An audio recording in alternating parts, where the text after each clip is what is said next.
Hello, comrades! Welcome back to Workers and Resources, Soviet Republic.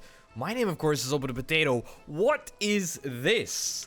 It is the moment that I have been waiting for to make a triumphant return to this game.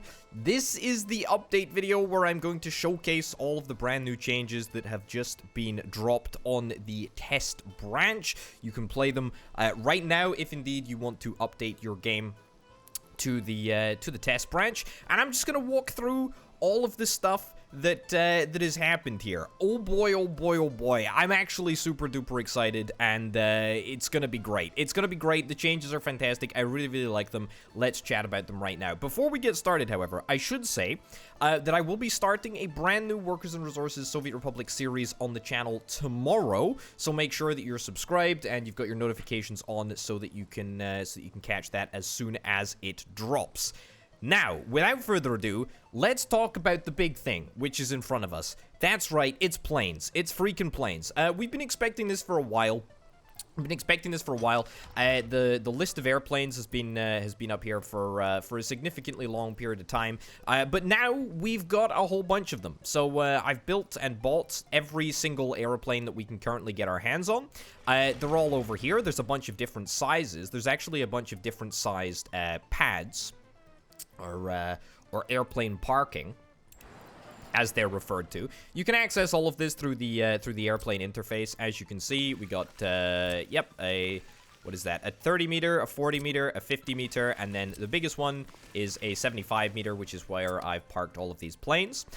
Notably, they all require different takeoff distances. They require different size runways in order to take off. So, for example, this one, the Illusion 38, requires a takeoff distance of 690 meters, whereas the smallest plane, which I believe is this one, requires a takeoff distance of only 250 meters.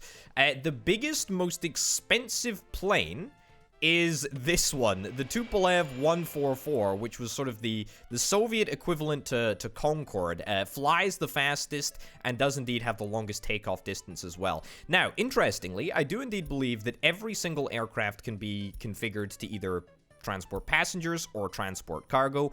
Obviously, an aircraft like this is better suited to transporting passengers, and, I mean, an aircraft like this, for example, is better suited to transporting cargo, and the Illusion as well. This one is probably the best. So anyway, yeah, there's a whole bunch of different aircraft. They all look fantastic. They all look really, really good. They've all got retractable undercarriage, which is kind of nice. So the ones that have retractable undercarriage have retractable undercarriage, and they fly fantastically, which of course we're going to be showing off in this demonstration video as well. So along with all of the Soviet aircraft, we got a couple of Western aircraft as well. Nothing major over here. We got this one and we got this one as well, which is just chilling out. Very, very small. Pretty standard. Not as exciting as the Soviet aircraft. Anyway, with the aircraft, as you would probably expect, there comes a whole bunch of airport infrastructure. Now, I already showcased it a little bit from the build menu, but we've got the runway, and the runway can just be placed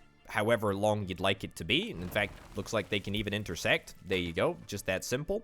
You can get rid of the runway. We've also got taxiway here as well, which operates just like roads.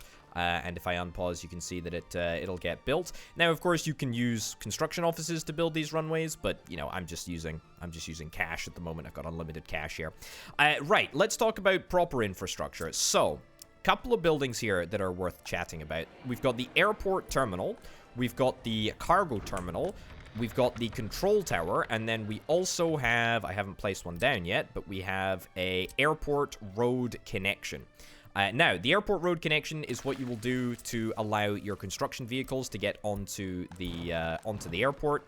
It connects to the road on one side, to the taxiway on the other. Anyway, let's chat about the terminals, because the terminals are probably the most important structures here. The way that they work is kind of a little bit funky. There's a couple of brand new tutorials, which you should probably go through if you're interested in playing with aircraft in your own save file. But I can give a short little explanation right now. So you build the terminal, and you get presented with this massive sort of concrete slab. You can see it over here.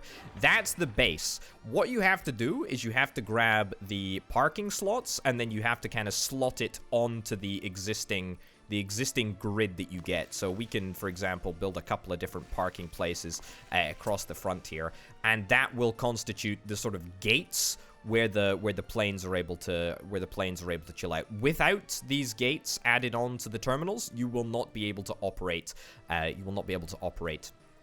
Your terminals. So there we go. That's kind of how it works. Now, the way that the control tower works is you need a certain number of employees in the control tower. It doesn't need to be powered, although that's a bonus, I believe. You don't need it to be powered, but you do need a certain number of people to work in the control tower. Otherwise, you will get this little symbol, which basically means in control tower is not enough workers. So what I'll do is I will actually just employ a couple of people, and they should all hopefully migrate towards the control tower, and we should be able to get our plane to take off here, which is tremendously exciting, because the whole point of having an aircraft is to make it go places, and that is definitely something that I want to make this aircraft do. Yeah, so cargo terminal works just like you'd expect a cargo terminal to work. It's got a couple of factory connections, I do indeed believe. A couple of factory connections there, so you can link that up to, you know, a storage lot of some sort. Also worth noting, look. You've decided to go. Also worth noting that in both the airport passenger terminal and the cargo terminal, you can have fuel, so there's actually a fuel input as well. If I go into pipeline just for a second, you can see, yep, at this side there is a fuel input, and also at this side there's a fuel input too. So you can actually input locally produced fuel directly into the terminal, which is kind of cool. Okay, next thing that we should chat about planes is where the heck they can actually go. They can go wherever you want them to go, actually. You can get them to go between terminals in your world, so you could build an airport at the other side of the map and just have an aircraft fly between them if you wanted to. I doubt you'd really do that, because part of this big update was an introduction of a tourist, the tourist passenger type, which is probably what you're going to find planes most useful for. But then again, it's your world, it's your Soviet Republic, you can do whatever the heck you want to do. So anyway, what I suspect most people will be using planes for is to fly the plane to the Beyond Borders destination. So that's what we're going to do. At the moment, it's just set up to go to beyond the Soviet borders. However, you can also go to beyond the borders to Western countries, which is kind of cool. And there it will pick up tourists and fly back. Now, we're going to follow this. We're going to follow this out because it's very, very cool indeed. As I said, tourists and tourism infrastructure has been introduced. We'll chat a little bit about that as we go. But whilst we're watching this plane fly out, and very cool at that. I mean, look at this. It just looks so freaking cool, doesn't it? This is double time speed. But even in single time speed, this is a pretty cool and capable aircraft. I mean, this is my favorite. This is my freaking favorite aircraft.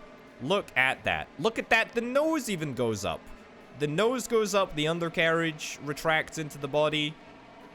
Wowzers. This looks incredible. Yeah, so whilst we're watching this aircraft fly beyond the borders, and by the way, something new is going to happen when it goes beyond the borders. The camera, I don't believe, is allowed to go. The camera's not allowed to go beyond the borders, but you can watch it sort of fly off into the distance, which I think is pretty cool. We can chat about some of the smaller quality of life improvements that have been made whilst we're waiting for this aircraft to come back, which should be imminently. There's a whole bunch of new sound effects. You've probably noticed, if you've been paying very, very close attention, that whenever I click on something, there's a different sound effect. Uh-oh. All station is full or assigned to another airplane. I don't think that should be the case. I think we should be able to land. I don't think that that's a problem. Okay, well, are you gonna just fly around forever then? Doesn't look like there's a plane in there at the moment. There we go. See if you can go there. Will that make a difference? No, you're very, very, very, very not keen on doing that. I wonder, perhaps, are you maybe trying to land at the wrong runway? Demolish that terminal. Perhaps that'll make a little bit of a difference. I don't know. Okay, well, our plane is now stuck in the air, which is a little bit problematic. However, it does have 85 tourists on board, which is kind of nice. I do indeed like that a lot. No, you're really determined not to You're really determined not to go where I want you to go, aren't you, video game? That is problematic. That is very, very problematic. Okay, well, this is pretty awkward for a demonstration video. This is pretty awkward. All station is full or assigned to another airplane. That should not be the case. That should not be the case. There should be no aircraft. There should be no aircraft here. There should be no aircraft anywhere else, as far as I'm aware. There's no aircraft on the runway. Yeah, there's nothing. Okay, well, you know what? You can continue to fly around up above the skies. I mean, it doesn't matter. Maybe we can get you to land on the pad instead. Will that make a difference? Yeah, okay, that's cool. We can get you to land on the pad instead. Don't know why you don't want to land at the terminal. Might be a bug. Might be something that I'm doing incorrect. Doesn't particularly matter. Anyway, this aircraft is going to come in for landing. What was I saying? Yeah, new sounds, whole bunch of new sounds, whole bunch of new tutorials as well. 3 brand new tutorials. There's a brand new building editor, which you can access from the main menu, if indeed you want to make your own in-game assets, and then you can place them by going into a special menu in the construction menu. So that's kind of nice. Other quality of life improvements. We'll talk a little bit about as we go. But let's chat about tourists now. Okay, so what I've created over here is like a little touristy type of area and corresponding shopping center and whatnot. There's a whole bunch of buildings, which I think I've built them all here. But there are basically, if I go into the tourism menu, 3 types of hotels. We've got the small hotel, we've got the city hotel, and we've got the mountain hotel. Small hotel is right here, city hotel is right here, mountain hotel is right here. All of these city hotels will cater for tourists and allow tourists to stay in the hotel. They supply food, alcohol, and meat. You can, of course, supply that locally, or indeed you can just buy it in like I'm doing. Then, in addition to that, all of these tourists will want to go places and experience what Soviet culture is. And therefore, there's a whole bunch of these buildings. Republic Theater with a little clapping sound. As you can see, we've got the Palace of Communism, we've got a Pyramid Museum, we've got a zoo, we've got an indoor pool, we've got a National Uprising Museum, we've got a beach cafe / bar, we've got a carousel over here, we got an autodrome. That's just a concrete monument that I decided to put down. We got a couple of sight towers as well, which can give lovely views of the depressing landscape. But there we go. I mean, that's pretty much it. You want to attract tourists. Tourists bring money into your country. Of course, you do have to feed them and whatnot. But if we go into the economy and trade tab, you can actually see that since the start of this little save file, I've brought in a whole bunch of Soviet tourists, and they've spent a pretty considerable amount of money. Most of that money has been spent on hotels because they live there. But there we are. Anyway, something to note about tourists is that you can bring them in. You can bring them in through customs houses, as I am doing here. So you can actually have tourists just walk over the border. I'm not actually transporting tourists from the custom house to the bus stop here. You can do that if it's a little bit further afield. But if it's just within walking distance, you can actually have tourists come and just walk into your country. Now, I don't know how exploitable this is. I don't really know the value of tourists. I mean, they obviously do bring money into the country. How much? I don't know. I'll have to experiment with that in the main series. But the fact that they can just walk in is pretty freaking chill, to be honest. I actually like it. There's also a brand new tourism tab in the economy and trade screen. Tourists intended to enter the Republic, 3,713. These are Soviet tourists. Average trip score is 0.4. Yeah, not great. Not great. 168 tourists ended the trip prematurely. 12 tourists have died since I've started the save file. Wowzers, that's incredible. That's not exactly ideal. Maybe you can do better than me in your own save files. However, you know, this is the tourism infrastructure. It's pretty cool, combined with the brand new aircraft. It's very, very nice. One little quality of life feature that I will chat about right now, which is oh so incredible and oh so important that it's worth me mentioning. You now have the option to sell all the vehicles in a specific building all at once. Boom. It's so freaking cool. Very, very cool indeed. Speaking of very, very cool little changes, which I should chat about, if I create a little city area, you can now see the area that city area extends to, which is also, you know, not a major change, but it's a nice little change that has that means it's now easier to see exactly where the outskirts of your city or the area go up to. So yeah, very, very nice little one. I like that. Let's rename this Tourist Grad. There we go. Cool. All right. So that's another major part of this update. Very, very nice. Like tourists, there's a lot of mileage from tourists. I think I'm going to be experimenting a heck of a lot with tourists in the main series. So I'm very, very much looking forward to that. It also is probably worth mentioning that at the moment there are no workshop models of additional planes. However, I suspect that within days of this video coming out, there will be some very, very high quality models of brand new aircraft in the Steam Workshop. If you are indeed interested in watching my previous video on the best modded vehicles, albeit that only trains and construction vehicles and personal cars and whatnot, check out the card in the top right hand corner, and that'll take you to the video that I did on the best modded vehicles. Okay, so that's tourism, that's aircraft. What else have we got? Well, we have another entire production tree. Now, this is a little bit of a funny one, actually. A little bit of a funny one. This is the bauxite or the aluminium production tree, and we go to metallurgy in the construction menu to get access to it. So there are 4 brand new buildings. There's a bauxite mine, a bauxite processing plant, an alumina plant, and a aluminium plant. Now, we can go through each of these individually, although, you know, to be honest, they are very, very similar to the other production trees. We got the bauxite mine, which uses mechanisms in order to extract raw bauxite from the earth. There is a brand new resource type. It can only be accessed in specific areas, as you can see on the map. Speaking of quality of life changes, very, very briefly, you can now toggle city names on the minimap, which is pretty cool as well. But yeah, back to bauxite. Bauxite only accessible in certain areas. After that, after mining it up, you go to the bauxite processing plant, which turns it from raw bauxite into bauxite. After that, you can conveyor it into a alumina plant, and this will produce aluminum oxide, but it consumes coal and also chemicals as well. After that, we've got a brand new conveyor type. I think it's a closed conveyor or something. What's it actually called?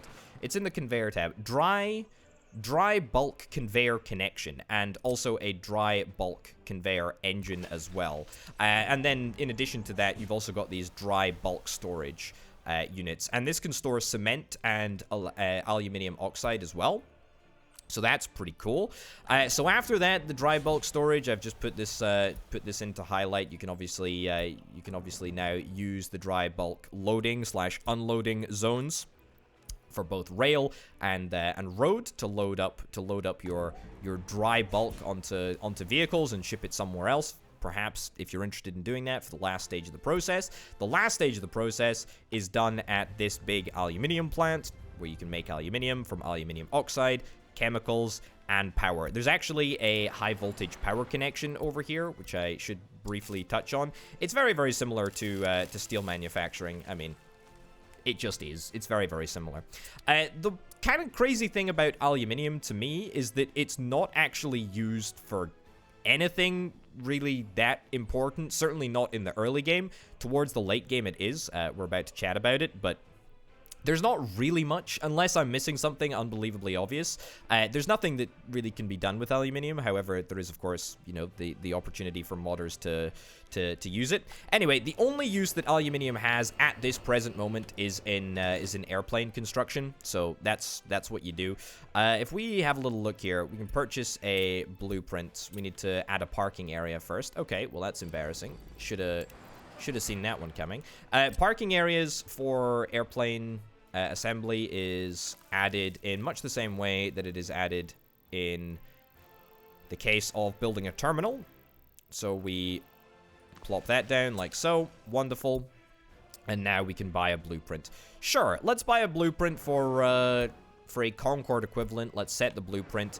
As you can see, whole bunch of work days, a little bit of steel, a whole bunch of aluminium, a whole bunch of mechanical components, bunch of plastics, electronic components, etc. Anyway, it's pretty much only used in the construction of aircraft. That probably means that it's really only worth getting an aluminium extraction setup in the late game, unless of course you want to export it. Perhaps there's an aluminium deposit, or a bauxite deposit I should say, close to the border, and you want to go through the hassle of doing all of this. But you know, to be honest, by the time that you get to this stage, you're gonna need to be producing chemicals, because you're gonna need a heck of a lot of chemicals in order to make aluminium. So it's probably gonna be a fairly late game production tree, I would imagine, but you know, to each their own. It's entirely up to you how you want to handle it. Okay, and then the last thing that we should probably talk about, the last significant change in this is global events. So global events are now enableable. If we go into the settings here, we can actually go into the game settings, and we can change the game settings as we're going. Fire is not a global event, but you know, I appreciate you throwing a fire in my direction. Video game. You can now update your game settings in the game, which is kind of cool. I've got day-night cycle disabled, but everything else is enabled. And yeah, there's a whole bunch of global events that you can be struck with. That's a fire right there. There's a pandemic type, so that's kind of cool. It is a work in progress, and I do indeed believe that there's going to be a whole bunch of additional global events added. But the global events are now in the game, and we're going to be exploring them in the Let's Play series that I do. Which again, stay tuned for that. Okay, is there anything else major that we should touch on? There's a couple of brand new types of vehicles. If we go into the road vehicles depot, there should be a bunch of different types of vehicles that have been added. I mean, I don't even know. There's so many vehicles, and in combination, yeah, these are the ones. Yeah, I believe the Roman trucks supposedly. So there's a couple of brand new types of vehicles that you can find in here. There we go. That's a brand new one. That's a brand new one.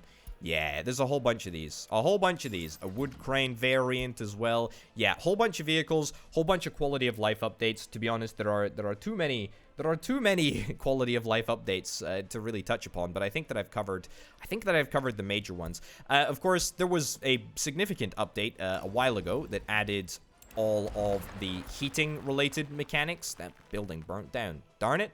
There's a whole bunch of heating related mechanics which I haven't really played with, but will be looking forward to playing with in the series.